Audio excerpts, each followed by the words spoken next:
Hello friends, ഇന്ന് വന്നിരിക്കുന്നത് പഞ്ചവത്സര പദ്ധതികളുമായി ബന്ധപ്പെട്ട കാര്യങ്ങളാണ്. ഏറ്റവും ഇമ്പോർട്ടൻ്റ് ആയിട്ടുള്ള പഞ്ചവത്സര പദ്ധതിയാണ് പറയാൻ പോകുന്നത്. ഒന്നാം പഞ്ചവത്സര പദ്ധതി വർഷം എത്രയാണ്? 1951 മുതൽ 56 വരെയാണ് ഒന്നാം പഞ്ചവത്സര പദ്ധതി. ഈ ഒന്നാം പഞ്ചവത്സര പദ്ധതി ഹാരോൾഡ് ഡോമർ മോഡൽ എന്നറിയപ്പെടുന്നു.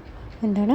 ഹാരോൾഡ് ഡോമർ മോഡൽ എന്നറിയപ്പെടുന്ന പഞ്ചവത്സര പദ്ധതിയാണ് ഏതെന്ന് പറയുന്നത് ഒന്നാം പഞ്ചവത്സര പദ്ധതി എന്നറിയപ്പെടുന്നത്.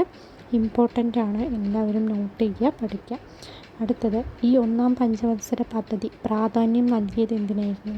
കൃഷി, ജലസേചനം, വൈദ്യുതീകരണം. അപ്പോൾ ഓർത്ത് വയ്ക്കുക, കൃഷി, ജലസേചനം, വൈദ്യുതീകരണം എന്നിവയ്ക്കാണ് പ്രാധാന്യം നൽകിയത്. ഓക്കെ. അതുപോലെ തന്നെ കുടുംബാസൂത്രണത്തിന് പ്രാധാന്യം നൽകിയ പഞ്ചവത്സര പദ്ധതിയാണ് ഒന്നാം പഞ്ചവത്സര പദ്ധതി.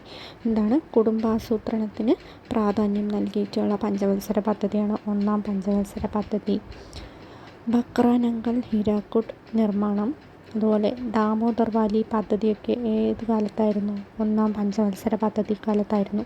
ബക്രാനങ്കൽ ഹീരാക്കുഡ് നിർമ്മാണം, അതുപോലെ ദാമോദർ വാലി പദ്ധതിയൊക്കെ എപ്പോഴായിരുന്നു? ഒന്നാം പഞ്ചവത്സര പദ്ധതി കാലത്തായിരുന്നു. കമ്മ്യൂണിറ്റി ഡെവലപ്മെൻറ്റ് പ്രോഗ്രാം, അതുപോലെ നാഷണൽ എക്സ്റ്റൻഷൻ സർവീസ് എന്നിവ ആരംഭിച്ചു. അല്ലേ? Community development programme, national extension service എന്നിവ ആരംഭിച്ചത് ഒന്നാം പഞ്ചവത്സര പദ്ധതി കാലത്താണ്. UGC ആരംഭിച്ചു. University grant commission. UGC ആരംഭിച്ചത് എപ്പോഴാണ്? ഈ ഒന്നാം പഞ്ചവത്സര പദ്ധതിക്കാലത്താണ്.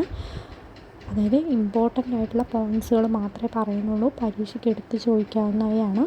പ്രധാന പങ്ക് വഹിച്ച മലയാളി, അതുപോലെ തന്നെ ആമുഖം തയ്യാറാക്കിയത്. അല്ലേ? അപ്പോൾ ഒന്നാം പഞ്ചവത്സര പദ്ധതിക്ക് പ്രധാന പങ്ക് വഹിച്ച മലയാളിയും ഒന്നാം പഞ്ചവത്സര പദ്ധതിയുടെ ആമുഖം തയ്യാറാക്കിയതും ആരാണ്? KN രാജാണ്. ലക്ഷ്യം എന്ന് പറയുന്നത് 2.1 ആയിരുന്നു. പക്ഷെ കൈവരിച്ചത് 3.6% ലക്ഷ്യം കൈവരിക്കാനായിട്ട് സാധിച്ചു. ഇത്രയാണ് ഒന്നാം പഞ്ചവത്സര പദ്ധതിയെ പറ്റിയിട്ടുള്ള കാര്യങ്ങൾ. അപ്പോൾ അടുത്തത് രണ്ടാം പഞ്ചവത്സര പദ്ധതിയാണ്. അതിനു മുന്നേ ഒന്നാം പഞ്ചവത്സര പദ്ധതി തറവായിട്ട് പഠിക്കുക.